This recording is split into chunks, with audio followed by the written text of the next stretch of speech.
अस्सलाम वालेकुम। Welcome to my channel voice over by Aamna Shah. I hope कि आप खुश होंगे। कहानी शुरू करने से पहले आपसे रिक्वेस्ट है कि अगर आपको मेरा कंटेंट पसंद आता है तो प्लीज़ मेरे चैनल को सब्सक्राइब करें। आइए कहानी का आगाज़ करते हैं। मैं ये तमाम बातें अपनी तरफ से नहीं कह रहा हूँ जीरा, मैंने गहरी संजीदगी से कहा। मेरे पास एक एक चीज़ का सबूत मौजूद है। मैंने जिस कांस्टेबल को भेजकर अभी तुम्हें थाने बुलाया है ना, यूसुफ कोलूवाल का दौरा करके आया है और उसने तुम्हारी साली बिल्किस फातिमा से मुलाकात भी की थी। ये सारी मालूमात वहीं से हासिल हुई हैं। और ये देखो, मैंने अपनी मेज़ की दराज खोलकर वो तयशुदा पर्चा निकाल लिया जो मुझे ज़ेबों के अटैची केस से मिला था। मैंने मस्कूरा रुका जीरा तेली की तरफ बढ़ाते हुए कहा, ये तहरीरी सबूत भी देख लो अपने सपूत के करतूत का।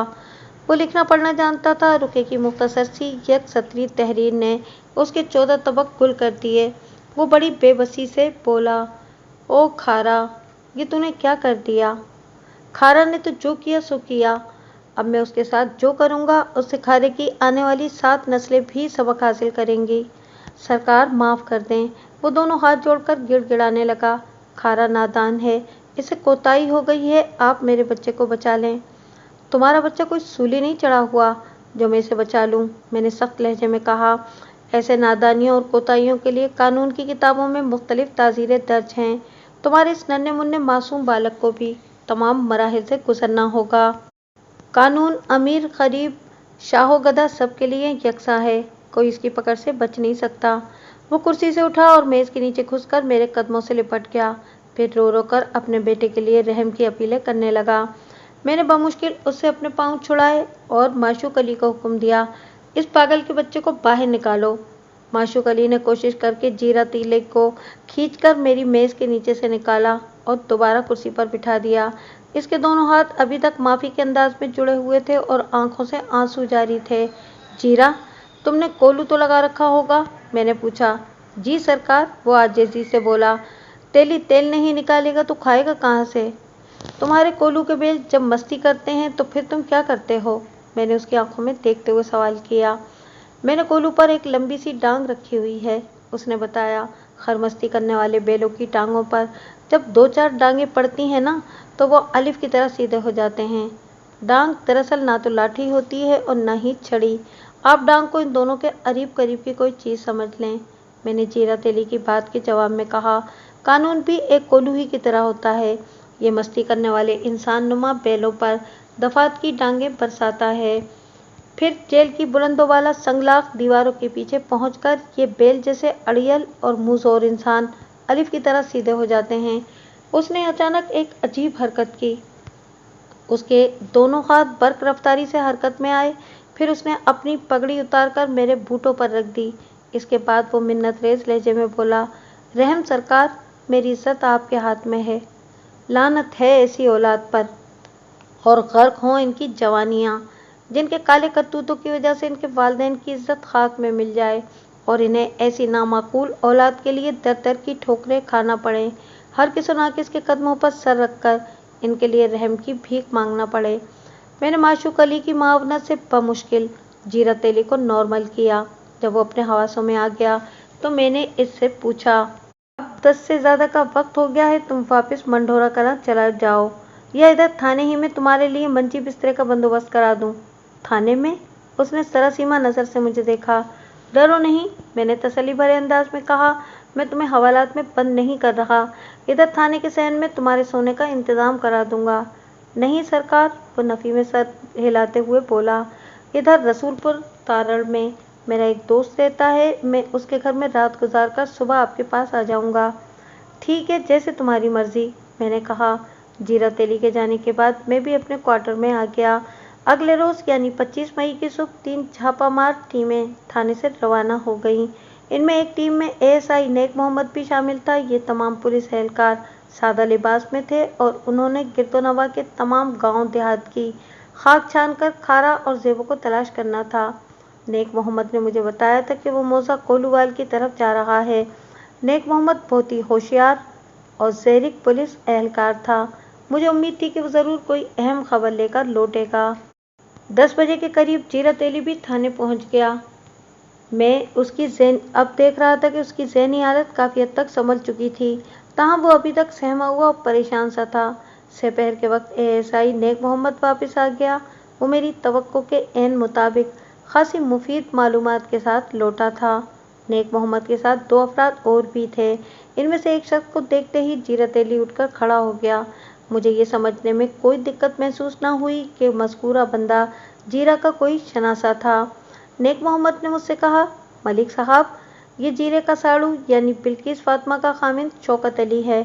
इसका इशारा इस बंदे की तरफ था, जिसको देखकर जीरे की आंखों में शनासाई के तासुरात उभरे थे। खारा अपने इसी खालू के घर एक दिन गुजार कर 22 मई की सुबह कोलूवाल से वापस मंढोरा कलां चला गया था। इसमें तो कोई खास बात नहीं नेक मोहम्मद, मैंने सरतापा शौकत अली का जायजा लेते हुए कहा। ये मालूमात तो मुझे पहले से हासिल हैं। खास बात इस बंदे में है मलिक साहब, नेक मोहम्मद ने अपने साथ आए हुए दूसरे शख्स की जानिब उंगली से इशारा करते हुए इंकिशाफ अंगेज लहजे में बताया। शौकत अली को तो मैं महज इसलिए अपने साथ ले आया हूँ कि ये अपने साड़ू जीरे को बता सके कि इसका सपूत 22 मई की सुबह अपनी खाला को अल्लाह हाफिज कहकर इनके घर से निकल गया था। और इस बंदे की क्या खासियत है? मैंने दूसरे शख्स की तरफ देखते हुए एएसआई नेक मोहम्मद से सवाल किया। इसका नाम अनवर जरगर है, नेक मोहम्मद ने जवाब दिया। अनवर का ताल्लुक मौजा कोलूवाल से है, वहाँ इसकी सर्राफी की दुकान है। अनवर जरगर को अपने साथ लाने का मकसद ये है कि 21 मई की सपहर खारा इसके पास गया था 15 तोला सोने के जेवरात बेचने। मैं नेक मोहम्मद की बात पूरी होने से पहले ही बोल उठा, नेक मोहम्मद, तुम यही बताना चाह रहे हो ना?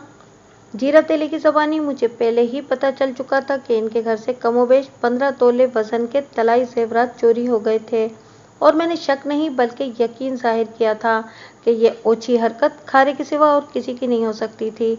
इस तनाजुर में जब नेक मोहम्मद ने अनवर जरगर का तारुफ कराया और ये बताया कि खारा इससे जाकर मिला था, तो बेसाख्ता 15 तोला सोने की फरोख्त वाला सवाल मेरे मुंह से निकल गया था। नेक मोहम्मद ने मायने खेज अंदाज में ज़ेर लब मुस्कुराते हुए कहा, आपका अंदाज़ा दुरुस्त है मलिक साहब। फिर जब मैंने अनवर सुनार से सवाल जवाब किए तो मेरे दूसरे कई अंदाजे भी दुरुस्ती की मनाजिल तय करते दिखाई दिए। अनवर जरगर ने बताया कि 21 मई की सपहर खारा चंद तलाई जेवरात फरोख्त करने इसके पास पहुंचा था। उसने मज़कूरा जेवरात की अच्छी तरह जांच करने के बाद इनका वजन किया तो वो कमोबेश 15.5 तोले निकले। अनवर ने वो जेवरात अपने पास रख लिए और अगली सुबह अदायगी का वादा किया। इनके बीच 1000 रुपये के एवज की सौदा तय पा गया था। आइंदा सुबह यानी 22 मई को खारा अपनी खाला और खालू के घर से रुखसत होकर सीधा अनवर जरगर के पास पहुंचा। अनवर ने वादे के मुताबिक गिनकर 1000 रुपये की रकम खारे के हवाले कर दी। इसके बाद खारा कहाँ गया, अनवर को कोई खबर नहीं थी, मगर मुझे ये खबर थी कि खारा 1000 रुपये की तगड़ी रकम के साथ सीधा मंढोरा कलां पहुंचा था। उसने 22 मई की शाम 6 बजे जेबो को मेले में सर्कस के करीब आने को कहा। जेबो अपने घर से 2000 रुपये चुरा के लाई थी। इन दोनों चोरों ने अपने अपने घर वालों की आंखों में धूल झोंकी और एक नई जिंदगी की शुरुआत करने नामालूम मंजिल की जानिब रवाना हो गए। एक मोहतात अंदाजे के मुताबिक इनके पास 3000 रुपये मौजूद थे। अगर जीरा कोई काम धंधा नहीं भी करता तो इस रकम के सहारे वो 2-3 साल तक बआसानी गुजारा कर सकते थे। खारा और जेबो अपने अपने घर वालों और मंढोरा कला के पासियों की आंखों में यकीनन धूल झोंक कर मंजर से गायब हो गए थे। लेकिन कानून की आंखें अभी महफूज थीं, और ये आंखें आसमान के उस पार और पाताल की तह के नीचे देखने की सलाहियत रखती थीं। मुझ पर एक जिद सी सवार हो गई कि आइंदा 24 घंटे के अंदर मैं हर कीमत पर जेबो और खारा को बाजियाब करके रहूँगा। मैंने शाम से पहले जीरत अली, इसके साड़ू शौकत अली और अनवर जरगर को रुखसत कर दिया और आइंदा के लाहे अमल को तरतीब देने लगा। मुझ पर जो जिद सवार हुई थी वो कोई मामूली बात नहीं थी। अगर कोई बात मामूली हो तो फिर वो भला जिद कैसे हो सकती है? जिद तो नाम ही गैर मामूली तमन्ना, इंतहा पसंद सोच और नामुमकिन अमल का नाम है। 26 मई की सुबह बड़ी सनसनीखेज और हंगामा परवर थी। रात सोने से पहले मैंने जेबो और खारा की बाजियाबी के लिए एक जामे मंसूबा तरतीब दे लिया था। बस इस पर अमल दरामद की ज़रूरत बाकी थी। लेकिन अगली सुबह न हींग लगे न फिटकरी और रंग भी चोखा आए कि मुस्ताक मुझे अपने इस मंसूबे पर पेशकदमी की ज़रूरत ही पेश नहीं आई, और जिन 2 लव बर्ड्स की मुझे तलाश थी, इनके हवाले से एक हतमी इत्तला थाने पहुंच गई। अपनी ज़िद पर अमल करने से पहले ही अल्लाह ने मेरी इज्जत रख ली थी। वो इत्तला इंतहाई अफसोसनाक और सदमे से भरपूर थी। मैं हस्बे मामूल तैयार होकर थाने पहुंचा तो वहां मेरी आमद से पहले ही गुलाम सरवर, जीरा तेली और मंढोरा कला के चंद वसनीक मौजूद थे। मुझ पर निगाह पड़ते ही गुलाम सरवर के हाथों से जब्त का दामन छूट गया। थानेदार साहब, वो गलोगीर लहजे में बोला, आपने तो मुझे तसल्ली दी थी कि मेरी बेटी सही सलामत वापस आ जाएगी। मैं दुआ करूं। मैंने बहुत दुआएं मांगी, लेकिन देख लें, मौत दुआ से भी ज़्यादा ताकतवर निकली। आप चाहे मेरे बेटे को कड़ी से कड़ी सज़ा दे दें, लेकिन इसे जिंदा कर दें सरकार। जीरा तेली दोनों हाथ जोड़कर डबडबाई हुई आंखों के साथ बोला, आप खारा को जिंदगी भर के लिए जेल में डाल दें, मैं उफ तक नहीं करूँगा। चश्मे सदन में ये बात मेरी समझ में आ गई कि ज़ेबो और खारा अब जिंदा इंसानों की दुनिया में बाकी नहीं थे। दोनों बदनसीब बापों की जज्बाती कैफियत को मैं बखूबी महसूस कर सकता था, लिहाजा मैंने किसी बहस तकरार की ज़रूरत महसूस न की और तसल्ली तशफ़ी देकर इनसे हकीकत हाल जानने की कोशिश में लग गया। जीरा तेली, गुलाम सरवर और इनके साथ आने वाले अफराद ने जो तफसीलात मुझे बताईं, मैं इसका खुलासा आपकी खिदमत में पेश करता हूँ। जैसा कि ये बात आपके जहन में है कि इन दिनों गंदम की कटाई चल रही थी। इरशाद और तुफैल नामी 2 अफराद हस्बे मामूल अपनी दरातियों के साथ आसुफ फसल की कटाई के लिए खेतों में पहुंचे। ये खेत नहर के किनारे के साथ लगे हुए थे। इरशाद और तुफैल ने अपने काम का आगाज इसी जगह से किया जहां पिछले रोज उन्होंने छोड़ा था। वो गंदम को अपनी दरातियों से काटते हुए मखसूस रफ्तार से खेत के अंदर ही अंदर आगे बढ़ रहे थे कि खड़ी फसल के अंदर बेसुध पड़े 2 इंसानों को देखकर वो चौंक उठे। इन्हें फौरन अंदाजा हो गया वो दोनों जिंदगी की नेमत से महरूम हो चुके हैं। इरशाद और तुफैल ने फौरन से पेशतर खारा और ज़ेबो को पहचान लिया।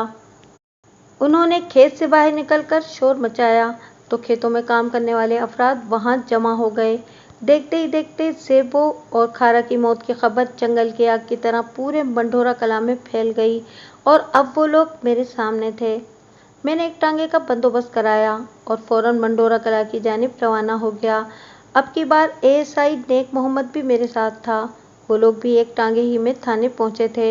इनका टांगा हमारे टांगे के पीछे मंढोरा कला की सिमत रवां दवां था। बदन के आर पार होने वाली चिलचिलाती धूप में मैंने चाय वकुआ का जायजा लिया। जैसा कि मैंने आपको बताया, जिस खेत से ज़ेबो और खारा की लाशें मिली थीं, वो खेत नहर के किनारे के साथ जुड़ा हुआ था। खेत और नहर के दरमियान एक कच्चा रास्ता था जिस पर अमूमन टांगों, रेहड़ों, बैलगाड़ियों, साइकिल सवारों और माल मवेशी की आमदोरफ्त जारी रहती थी। हम भी इसी रास्ते पर सफ़र करते हुए मंढोरा कला पहुंचे थे। मैंने दोनों लाशों का मुआयना किया तो मुझे ये समझने में कतई कोई दुश्वारी महसूस न हुई कि ज़ेबो और खारा को गला घोंटकर मौत के घाट उतारा गया था। लाशों की हालत बताती थी कि इन दोनों को 3-4 रोज पहले कत्ल करके खड़ी फसल के अंदर फेंक दिया गया था।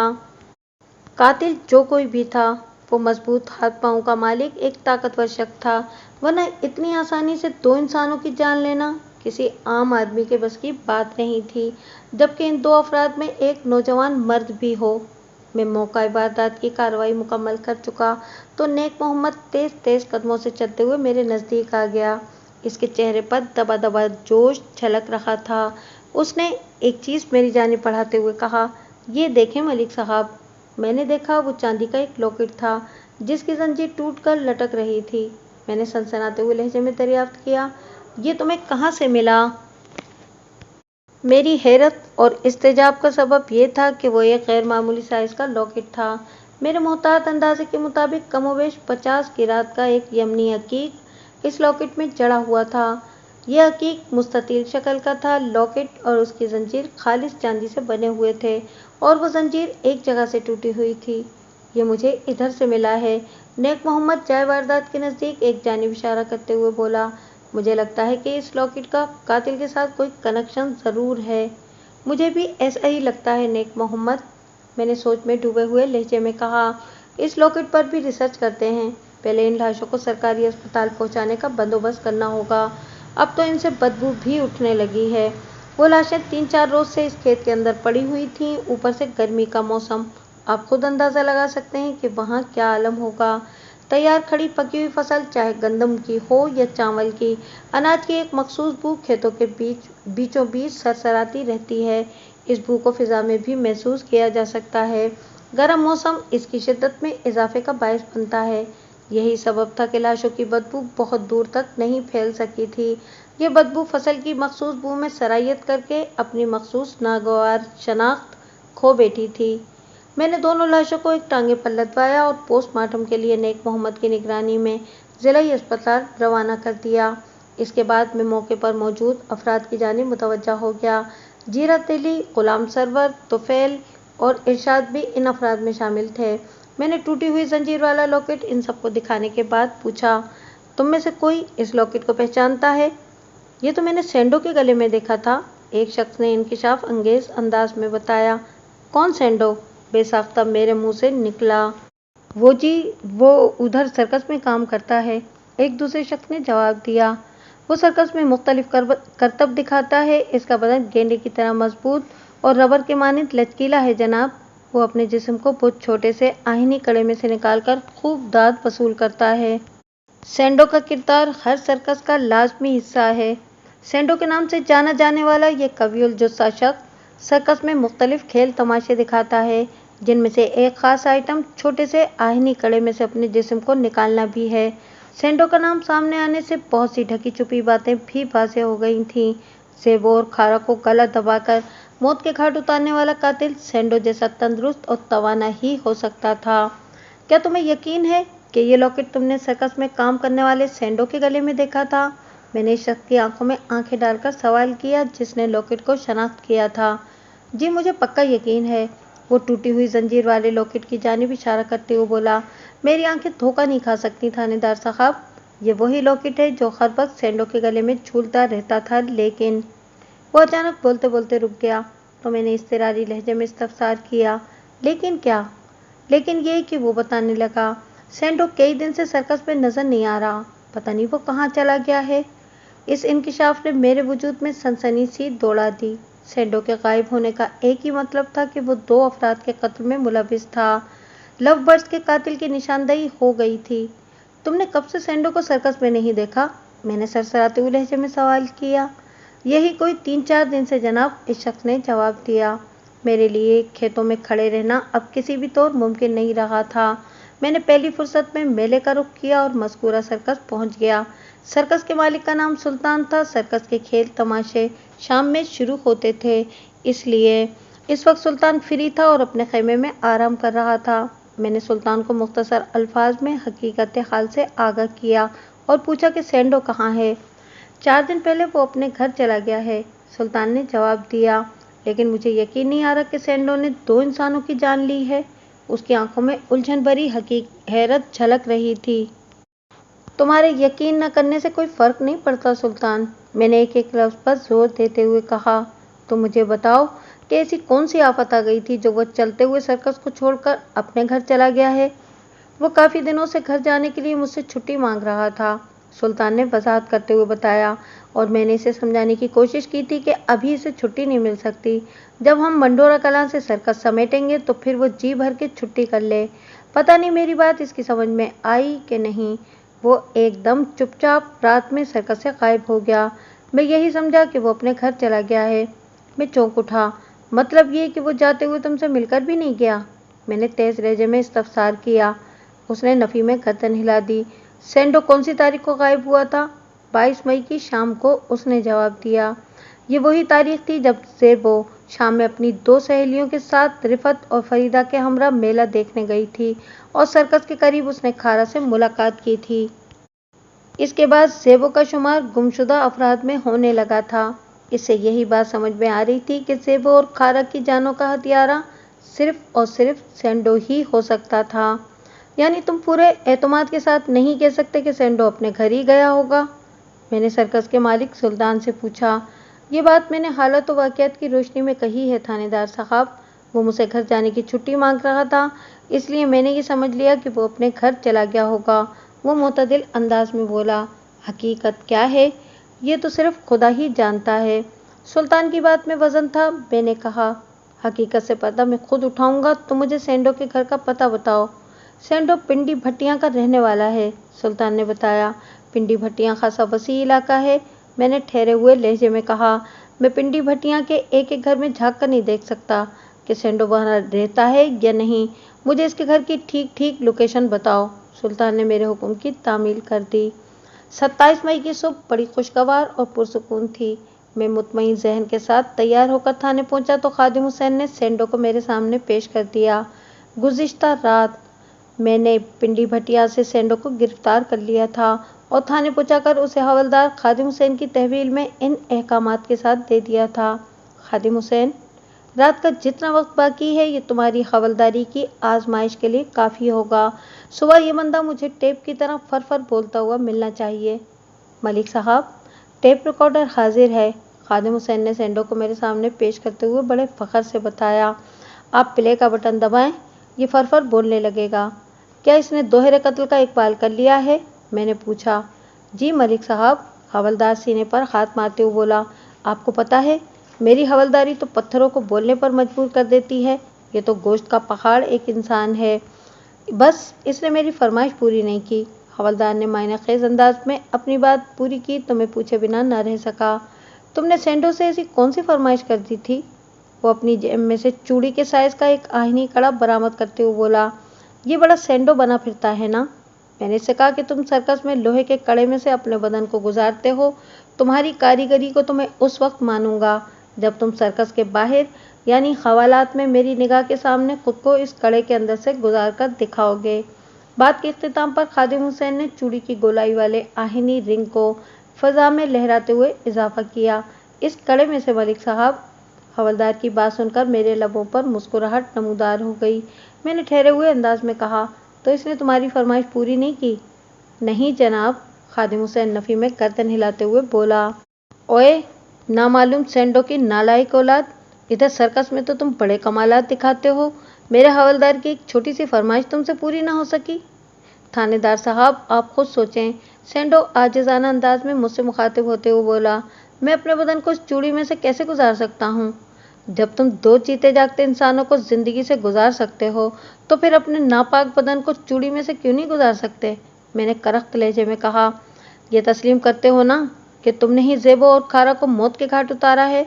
जी हाँ, उसने नदामत भरे अंदाज में सर को अस्बाती जुम्बिश दी। क्यों? मैंने कड़क लहजे में इस्तफसार किया। तुम्हारी इन दोनों से क्या दुश्मनी थी? कोई नहीं जी, वो कमज़ोर सी आवाज़ में बोला। मैं तो इन्हें जानता तक नहीं था। मैं मंडोरा कला में इससे पहले कभी नहीं आया।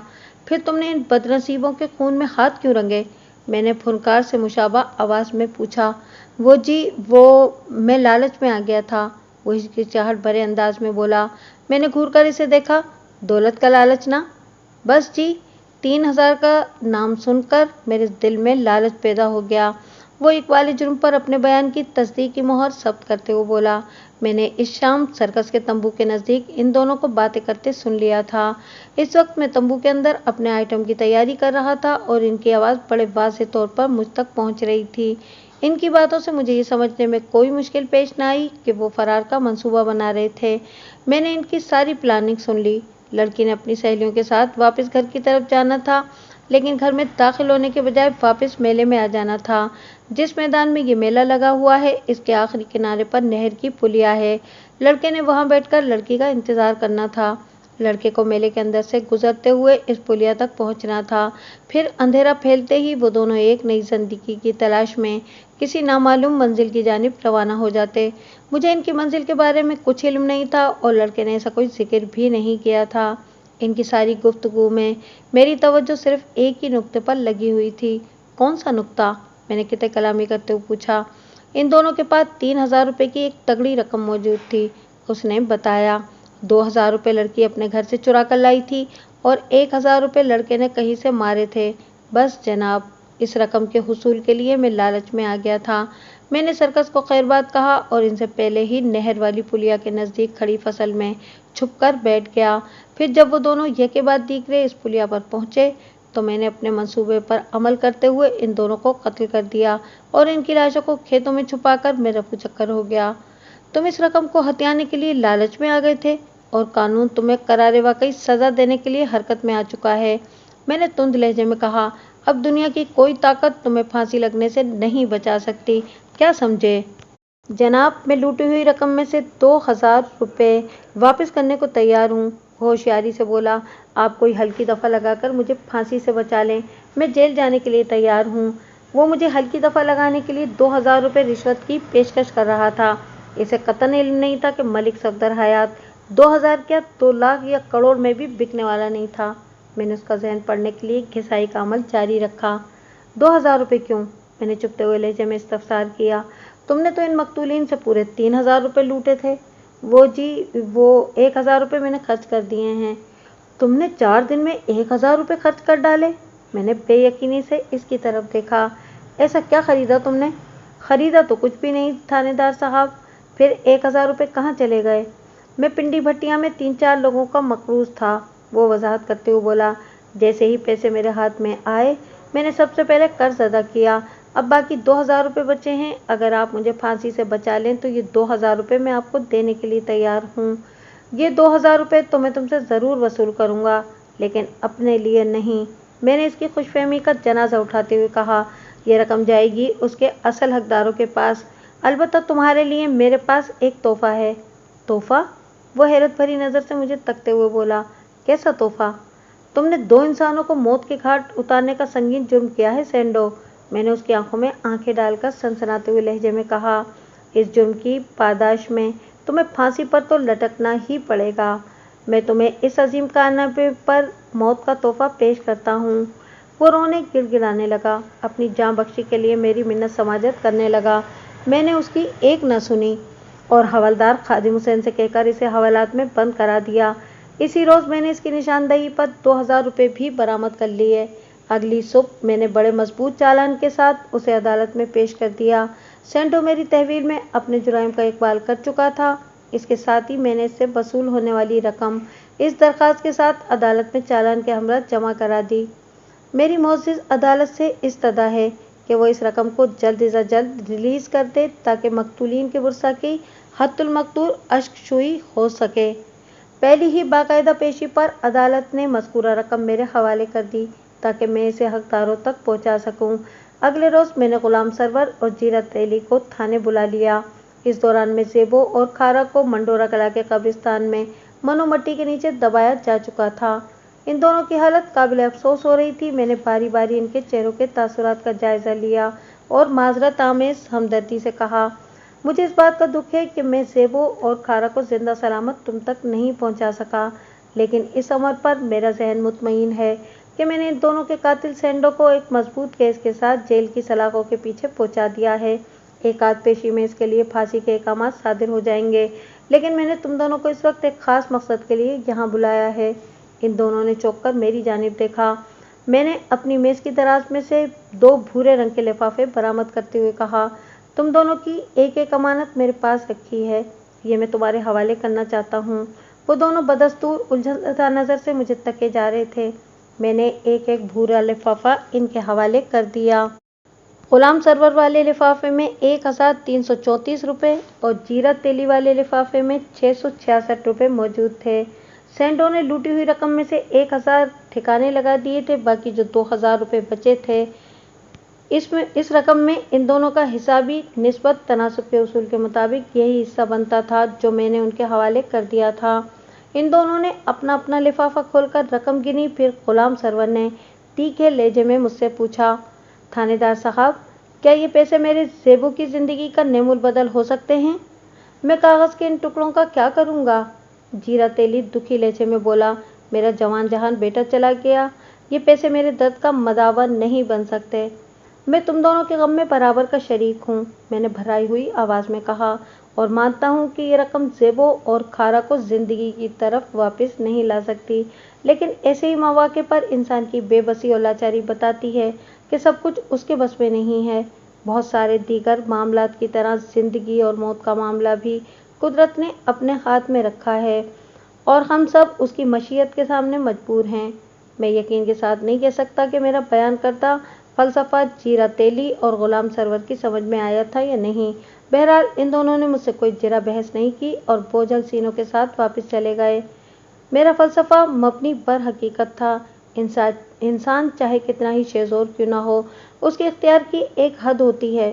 सेंडो के पास जिस्मानी ताकत की कमी नहीं थी। वो छोटे से आहिनी रिंग में से अपने गेंडे जैसे वजूद को गुजार कर दिखाता था, फिर भी वो मौत के शिकंजे में फंसने से खुद को न बचा सका।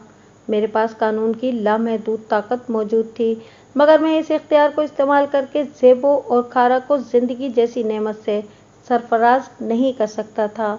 हम में से हर कोई अपनी अपनी हैसियत में इस शहज़ोर की कुदरत के सामने मजबूर थे। अगर वो मालिक के हकीकी और रज़्ज़ाक ऐसे ही ताकतवर और कादिर मुतलक न होता तो इंसान इसे कभी खुदा तस्लीम भी न करता। मेरी तवक्को के ऐन मुताबिक आइंदा पेशी पर सेंडो को फांसी की सज़ा सुना दी गई। ये पता न चल सका कि मरहूम लव बर्ड्स ने किस समत परवाज़ की ठानी थी।